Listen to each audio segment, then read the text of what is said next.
Sir आराम से ऊपर। मान साहब बोलिए। पहले संदीप जी बोलिए। संदीप जी तो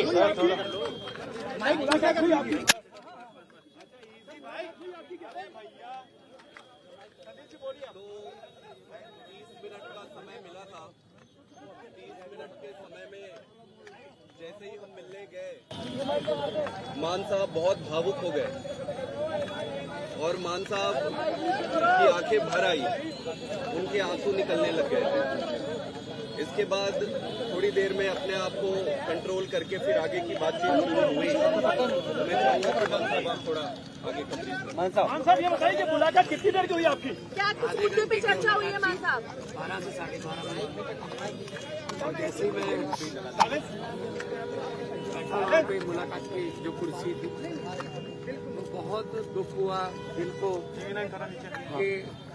मतलब जो हार्डकोर क्रिमिनल होते हैं, जो अपराधी होते हैं, उनके वाली सहूलतें भी नहीं मिल रही हैं।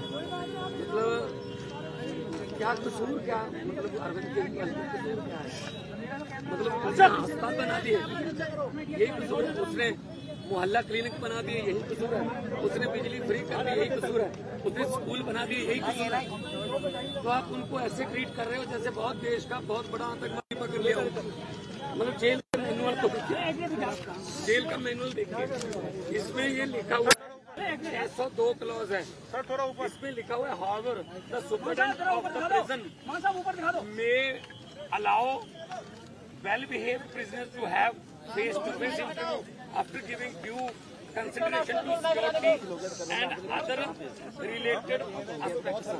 मतलब इससे पहले चिदम्बरम साहब जब अंदर थे तो सोनिया गांधी मिलने आती तो उनको 1 to 1 एक कमरे में बिठा के वो मुलाकात कराती थी। आज शीशे के पार जैसे बहुत बड़ा कोई हार्डकोर क्रिमिनल जो है वो बैठा हो सामने, शीशे के पार फोन पे बात करवाई। मतलब हद हैरानी की। मोदी जी चाहते क्या है? मतलब ये ट्रीटमेंट मिलेगी क्या? संदेशा बचाया को सामने नहीं हुई, शीशा लगा हुआ था, फोन पे उधर से फोन पे बात कर रहे थे और शीशा भी ऐसा गंदा शीशा कि शक्ल भी अच्छी तरह के एक दूसरे की नजर नहीं आ रही। लेकिन ये जो चीज है ये बहुत ही इनको महंगी पड़ेगी, क्योंकि अरविंद केजरीवाल जो कट्टर ईमानदार है, जिसने पारदर्शिता की राजनीति शुरू की, बीजेपी की राजनीति खत्म की, उनको ऐसे ट्रीट किया जा रहा है। आज मुझे थोड़ा टाइम लगा अपने आप को संभालने में। मैंने अरविंद जी से पूछा कैसे हो, उन्होंने कहा चलो मेरी चिंता मत करो, ये बताओ पंजाब का हाल कैसा है? पंजाब में स्कूल बन रहे हैं अच्छे, पंजाब में जो गेहूं की फसल को मंडियों में उठाने का प्रबंध हो गए अच्छे, पंजाब में जो आम आदमी क्लिनिक अच्छे चल रहे हैं, पंजाब में बिजली फ्री मिल रही है। क्योंकि हम लोग तो काम की राजनीति करते हैं, हम नाम की राजनीति नहीं करते। एक सवाल तो मैंने कहा जी बिल्कुल पंजाब भी अच्छा है। असम में जाके आया हूँ, गुजरात जा रहा हूँ, कल दिल्ली में भी प्रचार करूंगा, कुरुक्षेत्र गया हूँ। तो आम आदमी पार्टी जो है एक सोच का नाम है। अरविंद केजरीवाल एक व्यक्ति को तो गिरफ्तार कर लोगे, सोच को कैसे करोगे उसकी गिरफ्तार? आम लोगों के लिए क्या संदेश है? आम लोगों के लिए क्या संदेश है? कन्हैया कुमार के लिए वो खुद दिल्ली से इलेक्शन लड़ रहे हैं। ये तो इंडिया गठबंधन का अपना एक सवाल है। एक सवाल कह रहा है कि केजरीवाल के जेल में आने के बाद पार्टी में भगदड़ मच चुकी है। पार्टी कौन करता है भगदड़? आम आदमी पार्टी एक डिसिप्लिन ग्रुप है। आम आदमी पार्टी एक बहुत ही मतलब डिसिप्लिन में रहने वाली जमात है। हमारी पूरी पार्टी एक साथ है, चट्टान की तरह हम अरविंद केजरीवाल के साथ खड़े हैं और आएंगे, बाहर आएंगे। और 4 जून को ये बात मेरी नोट कर लेना, स्क्रीन रिकॉर्डिंग करके रख लेना, 4 जून को जब देश में रिजल्ट आएंगे तो आम आदमी पार्टी एक बहुत बड़ी पॉलिटिकल शक्ति बन के उभरेगी। 21 रिटायर्ड जजों ने चिट्ठी लिखी सीजीआई को, सर 21 रिटायर्ड जजों ने जब सर से मिले तो हम सबने पूछा कि सर आप कैसे, आपका हेल्थ तो ठीक है, आप कैसे हैं? उन्होंने कहा कि मेरी चिंता छोड़ो, ये बताओ कि जनता कैसी है। उन्होंने पूछा कि क्या जनता को फ्री में जो बिजली मिल रही थी वो कंटिन्यू है, मिल रही है। उन्होंने पूछा कहीं बिजली कट तो नहीं, पावर कट लग तो नहीं रहे। उन्होंने पूछा कि अस्पतालों में जो दवाइयाँ मिल रही थी क्या वो दवाइयाँ अभी भी मिल रही है। उन्होंने पूछा कि बसों में जो यात्रा हो रही थी फ्री में महिलाओं की, क्या वो अभी भी कंटिन्यू है। उन्होंने सारी चीजें पूछी कि दिल्ली का हाल कैसा है, जनता कैसे है, और हमने एक एक चीज उनको बताया।